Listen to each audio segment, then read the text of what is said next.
Chers téléspectateurs, chères téléspectatrices, bonsoir. Bonsoir également aux auditeurs d'El Mauritania et bienvenue à ce nouveau numéro de votre rendez-vous hebdomadaire d'actualité Zoom sur. Une émission que nous continuons de consacrer à la Covid-19, une pandémie qui a fait de 2020 et 2021 deux années éprouvantes. Entre saturation des hôpitaux, éloignement des proches, difficultés économiques et plusieurs centaines de milliers de décès à travers le monde.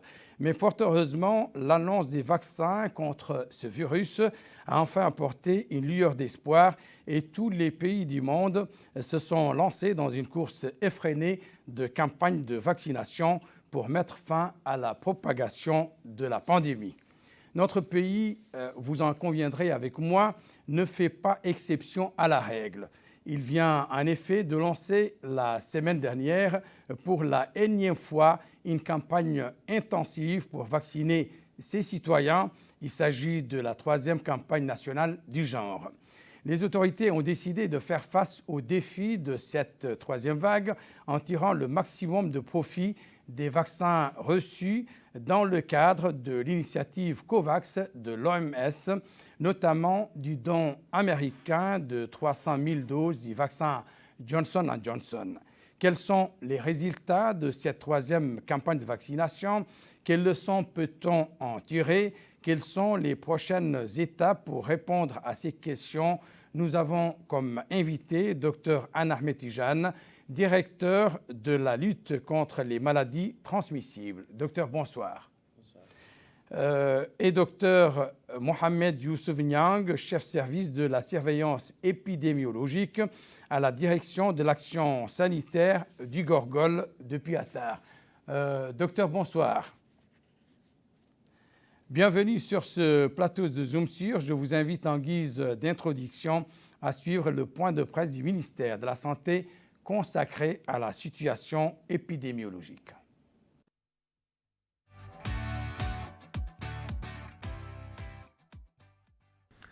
« 93 nouveaux cas positifs ont été enregistrés durant les dernières 24 heures, dont 6 cas contacts et 87 cas communautaires.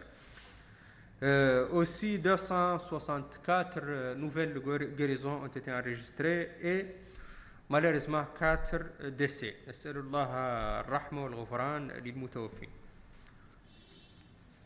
L'équilibre de cas positifs enregistrés depuis le début de la pandémie est de 34 297. L'équilibre de guéris est de 31 832 et l'équilibre de décès est de 737. Les cas actifs aujourd'hui sont au nombre de 1728, dont 1642 asymptomatiques, 57 avec des symptômes simples et 29 avec situation grave. La répartition des nouveaux cas positifs par Mogata: un nouveau cas a été enregistré à Ouelata, un à Barkewer, un à Mongel, un à Bogué, un nouveau cas aussi à Rosso, 4 à Oujeft, 4 à Attar, 1 à Shingiti, 3 à Wadan, 10 à Chami, 10 nouveaux cas aussi à Nouadhibou, 3 à Mijriya, 1 à Tijikja, 1 à Avderk, 13 à Zouarat, 4 à Akjoujet, 1 à Oksar, 15 à Tevrakzena, 1 à Darnaïm, 8 nouveaux cas à Tayart, 3 à Toujounine, 4 à Arafat et 2 nouveaux cas ont été enregistrés durant les dernières 24 heures dans la Muqata'a de Riyad. Les tests réalisés durant les dernières 24 heures sont au nombre de 1803, dont 1376 TDR et 425 PCR. Pour la situation de la vaccination, au total aujourd'hui, 518 618 personnes ont complété leur vaccination anti-Covid-19 et 283 867 ont reçu la première dose et ils attendent la deuxième. Nous avons des résultats de rattrapage de la dernière journée de la troisième campagne de vaccination qui était hier. Au total, nous avons enregistré 6210, ce qui porte le résultat final de la campagne de vaccination à 236 263 vaccinés, ce qui représente 68% de notre cible. Donc la campagne a pratiquement fini hier. Donc la partie mobile, la partie dans laquelle les équipes sont mobilisées pour aller en activité mobile. Mais les sites fixes restent toujours disponibles pour recevoir les personnes souhaitant compléter ou recevoir la vaccination anti-Covid. Donc, j'invite nos citoyens à adhérer massivement à cette vaccination et à visiter les structures de santé pour bénéficier de leur droit de vaccination.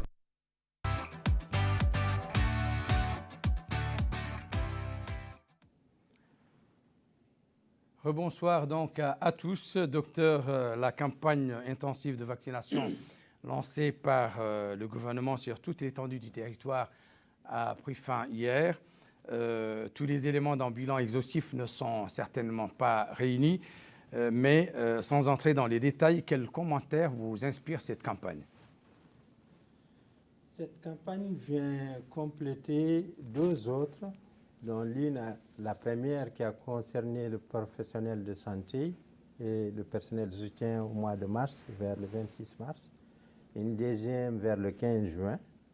Et celle-là, c'est une campagne qui utilise 3 vaccins, Johnson & Johnson, Sinopharm et AstraZeneca.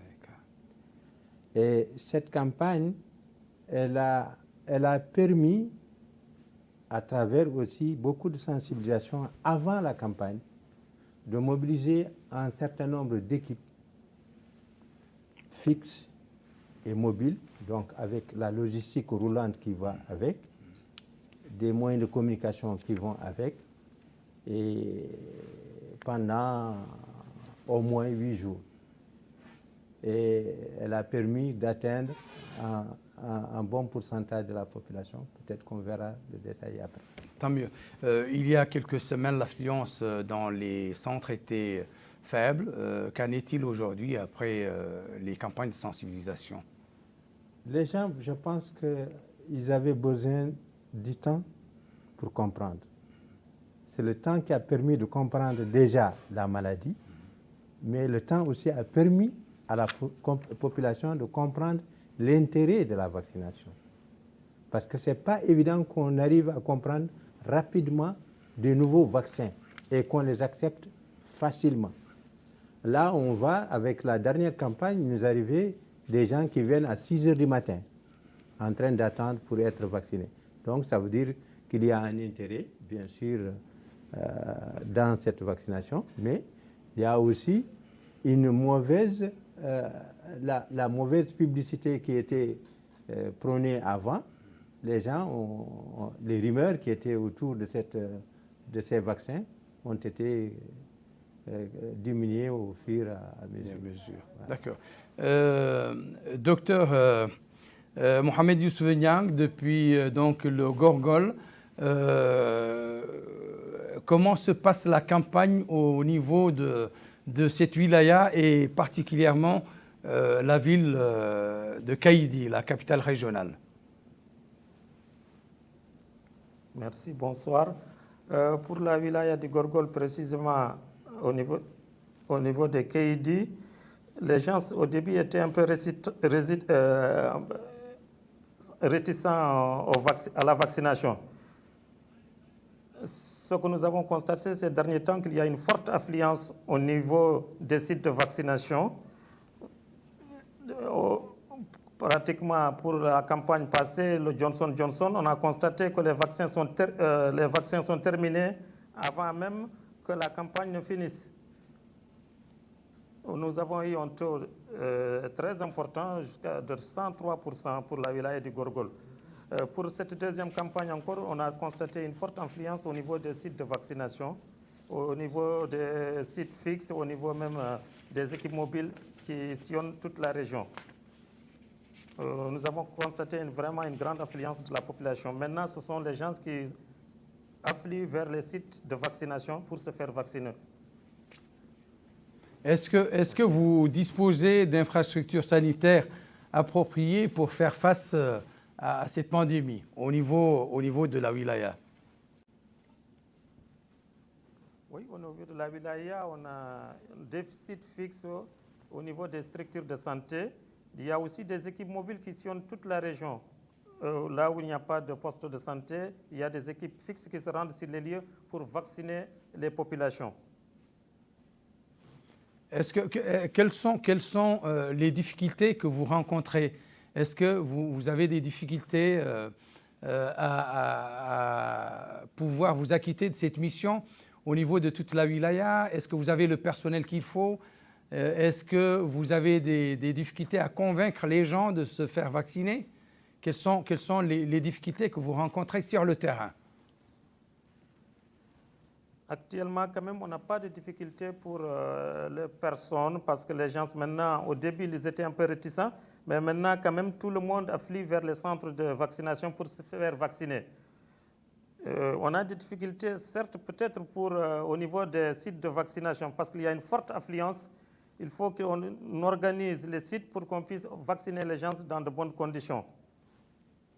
Les équipes sont très bien formées pour la vaccination. Ils ont le matériel nécessaire, les doses nécessaires pour vacciner les populations. Tant mieux. Docteur, est-ce qu'avec la disponibilisation des 3 vaccins, il y a une grande affluence aujourd'hui? Il y a une très grande affluence. Une très grande affluence. Comment vous l'expliquez? Moi, l'explication que j'ai, c'est que d'abord, c'est un problème mondial. C'est-à-dire que cette vaccination, elle ne concerne pas qu'un seul pays. C'est tous les pays qui se rient vers la vaccination. Donc, ceux qui sont, comme on dit, anti-vax et ceux qui prennent d'autres idéaux ne peuvent pas combattre un mouvement mondial global. Le deuxième élément qui a favorisé également la vaccination, c'est qu'il y a eu beaucoup de campagnes de sensibilisation, d'information du public sur l'intérêt de se vacciner. Le troisième élément, c'est que on voit que dans les pays dits développés, pour accéder, on dit qu'il faut avoir un pass sanitaire. Pour voyager, il faut avoir un certificat de vaccination.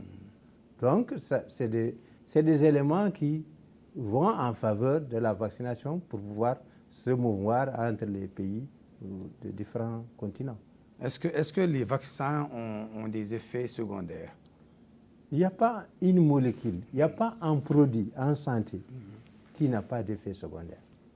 Donc, ça veut dire que les vaccins, quelle que soit la forme de vaccin, il y a toujours des effets secondaires.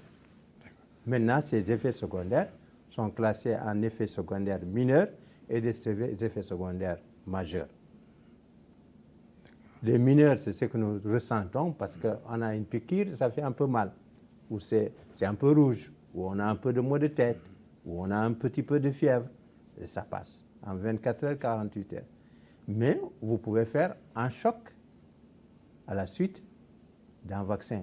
Vous pouvez faire un arrêt cardiaque à la suite d'un vaccin. C'est des événements qui arrivent comme si on te donne n'importe quel autre produit de santé. Ce n'est pas seulement médicamenteux, ce n'est pas seulement le vaccin. Nous avons quand même constaté que depuis l'introduction du vaccin Johnson & Johnson, il a permis d'élargir le champ de vaccination. En quoi ce vaccin est-il différent des autres? Ce vaccin, il est intéressant pour peut-être plusieurs raisons. Ils ont tous quasiment le même mode d'administration. Donc, si vous voyez les gens vaccinés, ils vaccinent toujours en IM, intramusculaire, au niveau de l'avant-bras. Le deuxième élément, c'est un vaccin unidose. C'est-à-dire, c'est une seule piqûre. Les gens n'ont pas envie de perdre beaucoup de temps, de faire la queue pendant des journées et des journées. Ils n'ont pas envie de revenir pour faire encore une deuxième dose. Ils préfèrent avoir une seule dose, comme on a dit, c'est une dose unique, faire la dose unique, partir se reposer, attendre éventuellement si on dira qu'il y a un rappel. Plutôt que de dire, bon, je vais faire une première dose, dans 3 semaines ou dans 2 mois, je vais faire une deuxième dose. Je ne sais pas s'il va manquer de vaccin. Je ne sais pas. Tous ces calculs rentrent en considération. Il est maniable facilement, il se donne en une seule dose. Justement, de nombreuses personnes ont eu des difficultés à recevoir leur deuxième dose, s'agissant de l'AstraZeneca et du Sinopharm. Oui. Quel était le problème? À quoi est due cette situation? Est-ce qu'elle continue ou non? Non. Ouais. Ça, c'est un problème réglé. C'était en fait un problème de management, de gestion. Parce que comme on sait qu'AstraZeneca, c'est 2 doses, ça veut dire que si je reçois 1000 doses, je dois planifier ma vaccination sur 500 personnes. Les 500 doses restantes doivent rester là pour ces gens qui ont reçu la première dose. Mais on a eu une affluence, les gens ont continué à vacciner, qui fait que les deuxièmes doses qui étaient destinées à des personnes qui ont reçu la première dose ont été utilisées comme première dose pour d'autres personnes. Et il n'y a pas eu un réapprovisionnement, il y a eu une rupture dans le réapprovisionnement d'AstraZeneca pour combler ce vide-là. Voilà ce qui a entraîné un petit peu la rupture au niveau d'AstraZeneca. Docteur Youssouf Niang ou Mohamed Youssouf Niang, au niveau de votre wilaya, avez-vous constaté des cas d'allergie ou des effets secondaires chez vos patients qui ont reçu ces vaccins? Est-ce que c'était le cas au niveau de la région du Gorgol? Pratiquement, à ma connaissance, non. Bon, on a constaté seulement, il y a quelques gens qui se plaignent d'une petite légère fièvre, de maux de tête après la vaccination. Mais quand même, c'est des signes très légers qui n'ont pas assez d'importance quand même. Mais des MAPI majeurs, on n'a pas constaté ça au niveau de la wilaya du Gorgol. Et il n'y a pas de problème de conservation de ces vaccins, d'autant plus qu'on est en période de chaleur, on est en période d'hivernage avec les délestages, les coupures d'électricité. Vous n'avez pas de problème de ce genre? Non, pour la wilaya du Gorgol, non. Au niveau même du dépôt régional, on a suffisamment de réfrigérateurs pour la conservation. Même au niveau des Mokada aussi, il y a une capacité de stockage des vaccins au niveau des Mokada. Pratiquement, on n'a pas constaté ça au niveau de la wilaya du Gorgol. La capacité de stockage est très bonne. Tant mieux. La wilaya du Gorgol, je le rappelle, est frontalière avec le pays voisin et frère, le Sénégal. Vous avez un mouvement continu de personnes et de biens. Est-ce que cela ne va pas un peu augmenter la propagation Vous ne craignez pas que ça augmente la propagation du virus au sein de votre wilaya? Depuis le début des campagnes, on a constaté une régression des cas positifs du Covid-19. Depuis pratiquement hier, on a fait à peu près une centaine de tests, mais on n'a pas eu un seul cas positif. Aujourd'hui, au niveau de la wilaya, il y a eu 149 tests effectués. Il y a un seul cas positif au niveau de la Mokada de Mongel. Pour l'hospitalisation, on a 0 hospitalisé au niveau du centre hospitalier de Kaïdi pour le Covid-19. Donc nous avons constaté une grande régression au niveau de la wilaya depuis le début des campagnes de vaccination. Merci. Je reviendrai à vous au cours de cette émission. Docteur, est-ce que vous avez une idée déjà du nombre de personnes qui ont été vaccinées jusqu'à aujourd'hui? Pour le cumul, nous avons à peu près 518 000 et quelques, à peu près 90, qui ont reçu la deuxième dose, complètement, qui sont complètement vaccinés. Est-ce que la société civile a été associée dans le cadre de la sensibilisation des citoyens. Oui. Et comment? La société civile a été associée et ils rentraient même dans les équipes, les relais, on les voyait dans les quartiers pour demander ceux qui sont vaccinés, ceux qui ne sont pas vaccinés. Deuxième élément, ils avaient une répartition par structure de santé de vaccination. Vous avez une ONG ou une association qui s'occupe de la structure en question pour faire la sensibilisation autour de la structure. Est-ce qu'au niveau des départements ministériels et structures publiques, il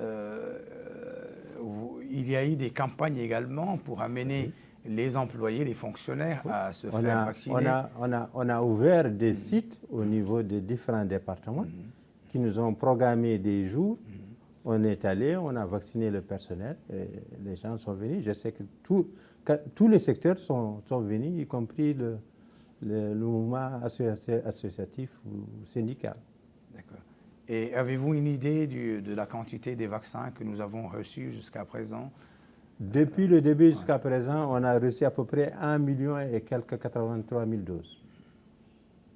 D'accord. Et est-ce que les centres dédiés au Covid couvrent toute l'étendue du territoire national? Est-ce que vous avez une idée de leur répartition sur le territoire en termes de wilaya ou de... Il faut comprendre que l'idée de départ à l'arrivée de Covid, le ministère a opté pour un petit peu responsabiliser les régions.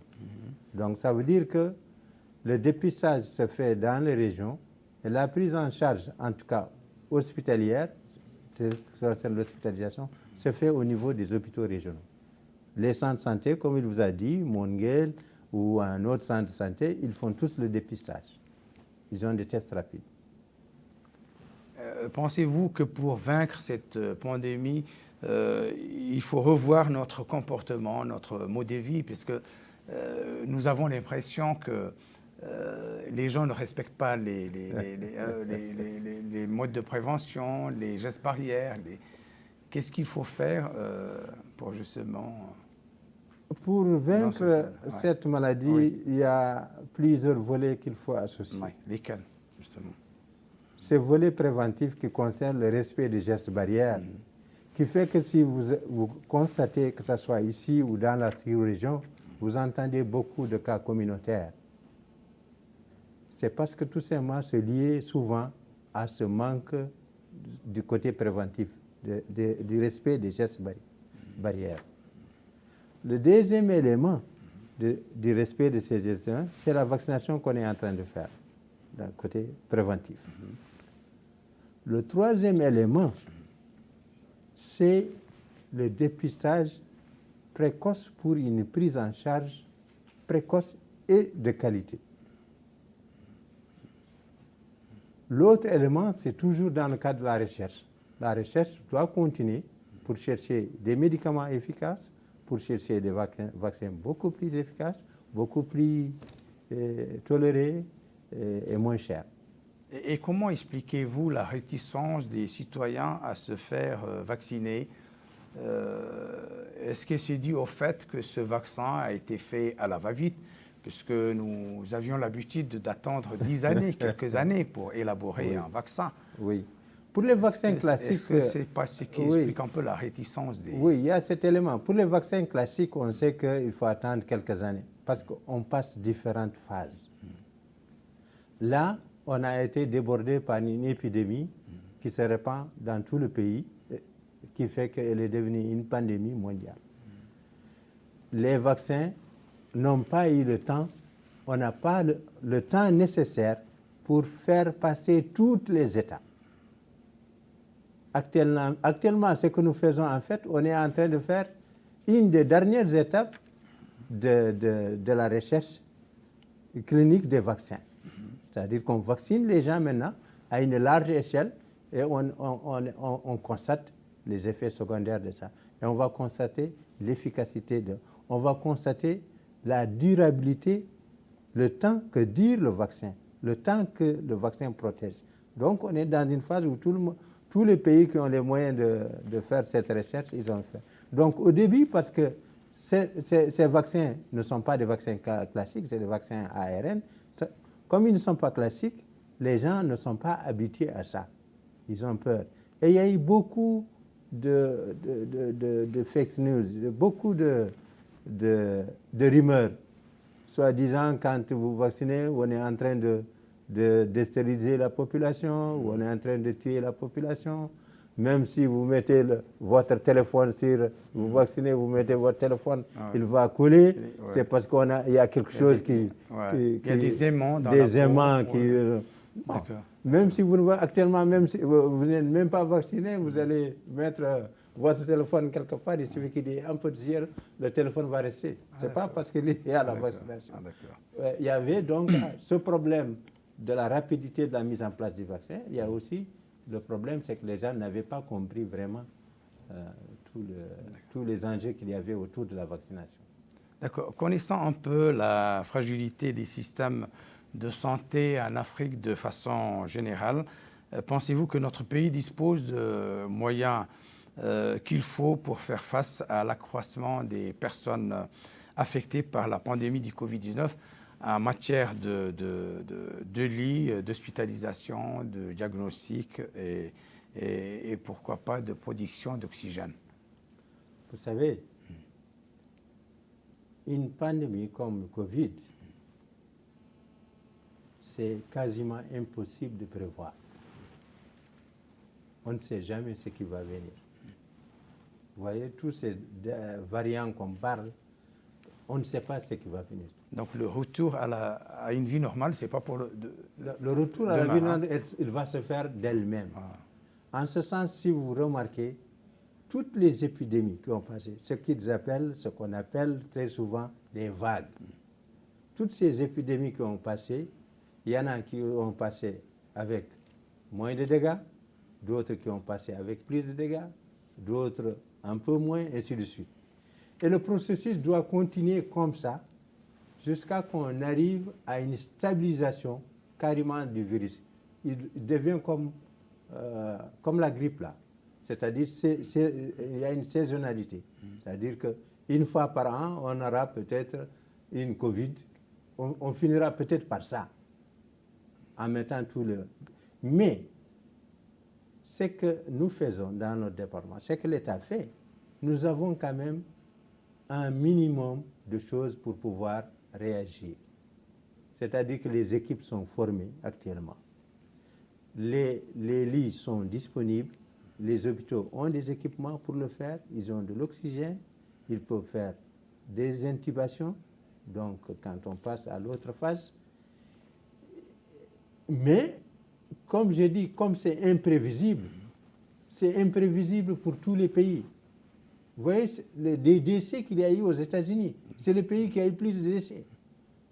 Est-ce qu'ils sont négligeables par rapport au nombre de personnes, puisqu'il s'agissait de 100 décès pour une trentaine de millions?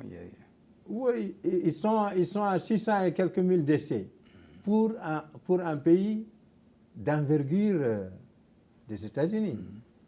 Vous pouvez prendre un autre pays, ça peut être la France, ça peut être n'importe quel autre pays. Je veux dire par là que c'est que l'épidémie, elle a surpassé tout le monde, en réalité. Et il fallait s'adapter au mouvement de cette épidémie. Il fallait comprendre cette épidémie. Les gens ne connaissaient pas l'épidémie. Si vous regardez au début, quand les gens tombaient malades, on leur disait restez à la maison, prenez du Doliprane, un peu de la vitamine C. Alors qu'il y avait des dégâts au niveau pulmonaire. Les gens finissaient par ne pas pouvoir correctement respirer. Alors actuellement, on sait qu'on peut mettre dans toutes les structures des appareils qu'on appelle des saturomètres pour permettre de doser l'oxygène et qui nous dit vous êtes à tel pourcent, ah ça c'est bon, ah ça c'est mauvais, donc il faut aller directement dans les hôpitaux pour une meilleure prise en charge. Est-ce que vous parlez des symptômes? Est-ce que vous pouvez un peu nous rappeler les symptômes du Covid version Delta que les gens craignent aujourd'hui? puisqu'on a l'impression qu'il ne s'agit plus des mêmes C'est symptômes. c'est les mêmes symptômes. D'accord. C'est toujours de la fièvre, c'est toujours des maux, des maux de tête, c'est toujours des myalgies, c'est toujours pour certains de la diarrhée, pour d'autres des nausées, pour d'autres des signes même dermatologiques, d'autres qui n'ont pas le goût, qui n'ont pas l'odeur. C'est toujours les mêmes signes. Et qu'en est-il de la stratégie mise en place par votre département pour l'acquisition de ces vaccins, pour s'assurer que toutes les populations vont être vaccinées ou atteindre cet objectif de 2 600 000 qui a été déclaré par le ministre récemment? Vous avez une stratégie qui permet, dans le cadre de COVAX et dans le cadre intergouvernement, c'est-à-dire que les États-Unis peuvent donner dans le cadre de COVAX, comme ils peuvent donner dans le cadre entre la Mauritanie et les États-Unis. Il y a toutes ces initiatives qui sont explorées qui permettent d'avoir des approvisionnements. Et nous avons espoir, c'est pourquoi c'est dans ce sens que vous aurez, il y a une prévision d'attente pour le Pfizer, le 4e vaccin qu'on parle, qui doit être mis sous congélation. Donc ça viendra avec des congélateurs spéciaux dans ce sens-là. Et le gouvernement aussi, sur les différentes réunions qu'on a eues, a pris des engagements pour pouvoir compléter les vaccins manquants. D'accord. D'accord. Est-ce que une personne vaccinée peut encore être infectée? Les gens ne savent plus, puisqu'ils ont l'impression qu'après avoir pris son injection, on est testé également positif. Oui. Ouais. Alors, ce qu'il faut constater et ce qu'il faut noter, que ces vaccins n'empêchent pas de capter la maladie, que ces vaccins n'empêchent pas de transmettre la maladie. Ces vaccins permettent tout simplement de réduire les cas graves, les cas qui vont être hospitalisés ou les cas qui vont être en réanimation. Donc, par conséquent, réduire le nombre de décès. Vous voyez la nuance? Oui. Le vaccin, il vous donne une certaine protection, mais cette protection ne vous empêche pas de capter la maladie. Cette protection ne vous empêche pas de transmettre la maladie, mais elle vous permet de ne pas être en hospitalisation. Elle vous permet de ne pas atteindre la réanimation, qui est le stade ultime. D'accord. Et parmi les personnes que nous avons rencontrées, ils évoquent ce cas de femmes enceintes ou des femmes qui allaitent qui ont été interdites de se faire vacciner. Pourquoi justement elles sont privées de se faire vacciner? Qu'est-ce qu'elles risquent? Vous savez, pour tous les vaccins, il y a ce qu'on appelle des contre-indications. Parmi les contre-indications, il y a les femmes enceintes. Donc, ça veut dire que les femmes enceintes, on doit être vacciné autour de la femme enceinte. Ça veut dire qu'on doit respecter les mesures barrières autour de la femme enceinte. Pour le problème des femmes allaitantes, vous avez, avec ces vaccins comme le Johnson, on peut utiliser le vaccin Johnson pour les femmes qui allaitent. Ah ouais? Oui. Le problème ne se pose pas par rapport à ça. Ce qui se pose, c'est par rapport aux femmes enceintes, parce qu'on n'a pas un recul par rapport aux femmes enceintes. De la même manière, on est en train, par exemple, de tester des enfants, parce qu'au départ, quand on fabriquait le vaccin, quand on faisait l'étude sur les personnes, on n'a pas mis la cible enfant. Donc, on ne connaissait rien par rapport aux enfants. C'est avec le temps qu'on est en train d'apprendre par rapport aux enfants. D'accord. Et pour parler un peu du stock de ces vaccins, quelles sont les mesures prises afin de minimiser les risques de détérioration ou de présomption de ces stocks? Comme il vous a dit, Oui, mais c'est nos lui qui dit collègues là-bas. de Caïdi. Oui. Les vaccins que nous avons actuellement, ils sont conservés comme les vaccins classiques qu'on avait ici.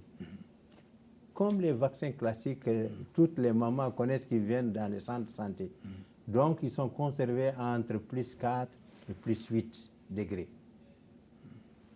Le problème de conservation ne se pose pas.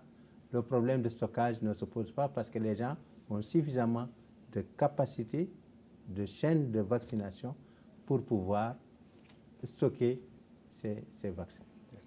Il n'y a pas de problème par rapport à ça. Il y a suffisamment de chaînes de froid pour ça. Tant mieux.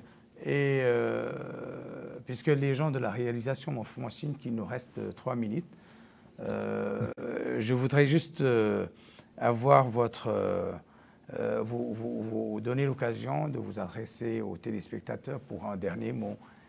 Qu'est-ce que vous pourriez leur dire? Quelles sont les recommandations que vous pouvez faire aux téléspectateurs d'El Mauritania en cette période de 3e vague de Covid-19? D'abord, il faut toujours qu'ils aient l'espoir. C'est l'espoir qui permet de vivre et qui permet de découvrir.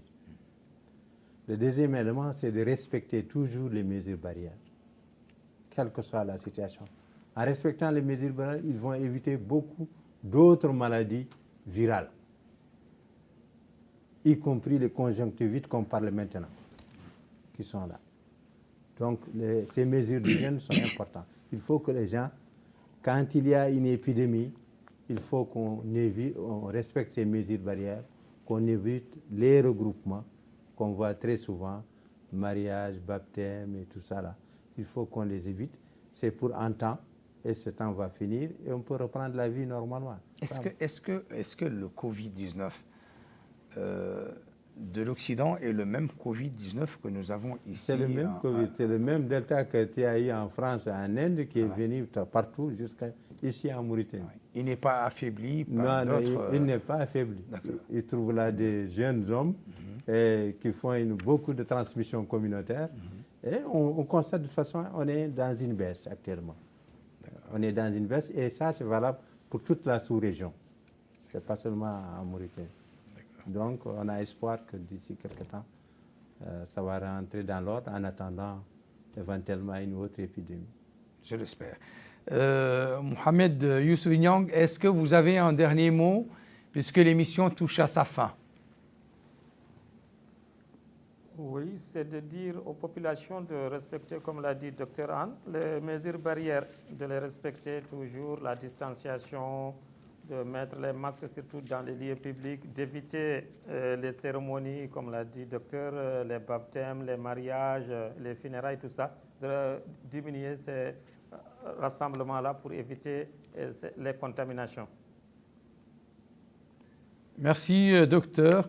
Donc, ce numéro de votre émission Zoom sur est à présent terminé. Je remercie mes invités, docteur Anne Ahmed Tijane, directeur de la lutte contre les maladies transmissibles, et docteur Mohamed Youssouf Niang, chef service de la surveillance épidémiologique à la direction de l'action sanitaire au Gorgol, pour avoir accepté de répondre à nos questions. Mes remerciements vont également à tous les téléspectateurs et à toutes les téléspectatrices qui nous ont fait l'honneur de suivre ce magazine. Un grand merci également aux équipes de reportage et de rédaction pour la réalisation de cette émission, particulièrement Mokhtar Ould Mohamed Ali, Rabia Deida, Mohamed Ougueye, Abdoulaye Sireba, Fall Sletah, Madani Dramé, le réalisateur Ahmed Salem Oulboubout, Mohamed El Mokhtar, Sidi Mohamed Bezeid et les caméramans ici présents. Excellent moment avec la suite des programmes d'El Mauritania. Bonsoir à tous et à toutes et très vivement pour un nouveau numéro de votre émission Zoom sur.